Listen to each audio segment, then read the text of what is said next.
Hey folks, Brian Parker here from Tactical Sovereignty.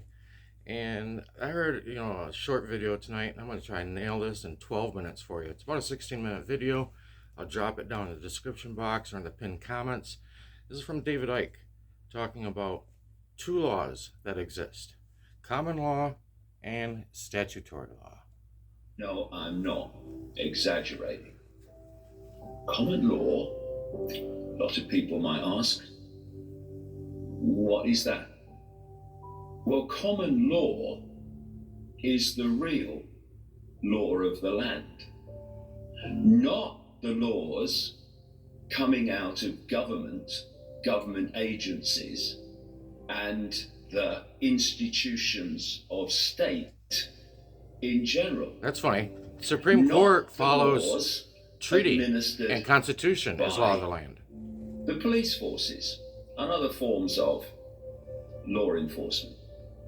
Because people look, in general, why wouldn't they? It's the way it seems, that there is the law, and that law applies to everyone. Not true. There are two different systems of law. One they don't want you to know about, and the other one they want you to believe it's something that actually it isn't.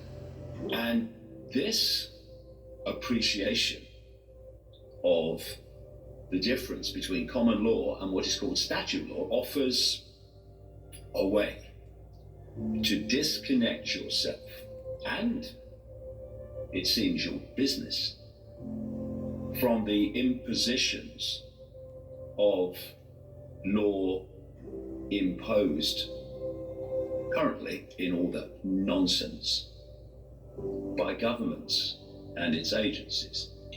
A little bit of background about where statute law, the law of government, actually came from and what it is.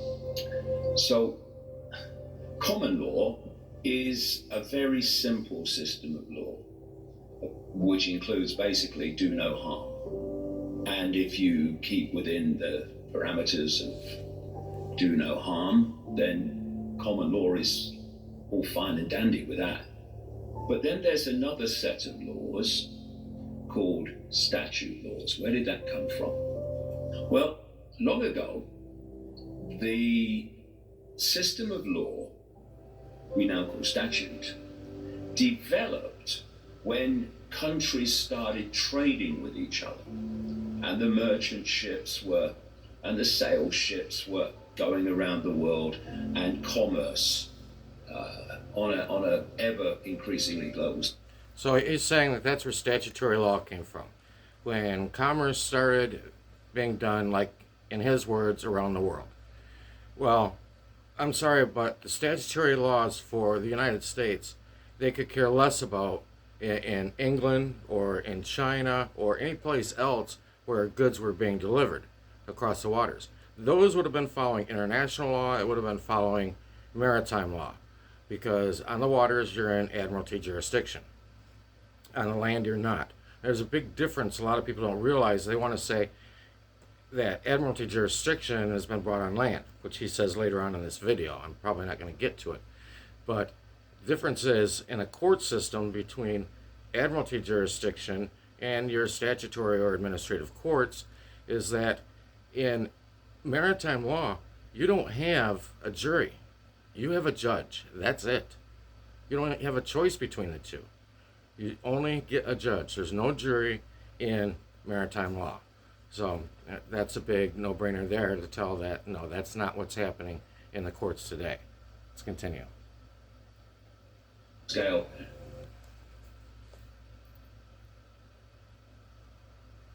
began to emerge, and they developed laws, corporate laws only applicable to corporations in this trading system. And the flag on the ship was, for instance, very important, because whatever the flag the ship was flying indicated the law that applied when you entered that ship. No, I've worked on boats. And this We flew a became known as the Panamanian law of flight, the but you have to sea, follow U.S. law when you're in the Admiralty U.S. law, and it very much connects into the systems of Roman law. But there then came a time when the cabal, the global cult, wanted to usurp, override, and effectively cast aside common law, which is nothing to do with government, and replace it with statute law. Common law has nothing to do with government. Well, then why was it that the people from Europe that came over here to these shores said that they were fleeing the harsh common law of the king? Okay, that doesn't make sense. So evidently, common law does have something to do with the laws of the land, the laws that man writes. Because if you look up what common law is, it follows court decisions and treaties. That's what common law does. It follows what's common to the people. People listen to things like this, and this is where they get screwed up at. Which is the law of contracts. Statute law, what was the law of the sea, has to have two corporate entities, two or more. Contract law is common law too. Contract with each other for one to have jurisdiction over another. That has to be agreed. A common law marriage is a contract. Is the law That's common coming law. out of governments all over the world. It's the law of contracts. And if you don't contract with them, and they have any word tricks and mind tricks to make you do so, but if you understand it, you can stop. If you don't contract with them, these laws have no jurisdiction over you. So what they did was they took the law of the sea, the law of contracts, corporate law, trading law, and they brought it ashore. And they imposed it upon the population. Well, the population thought, oh, this is just governments making law. No. Because statute law, the law of contracts, has to have contractual parties to have any influence or jurisdiction.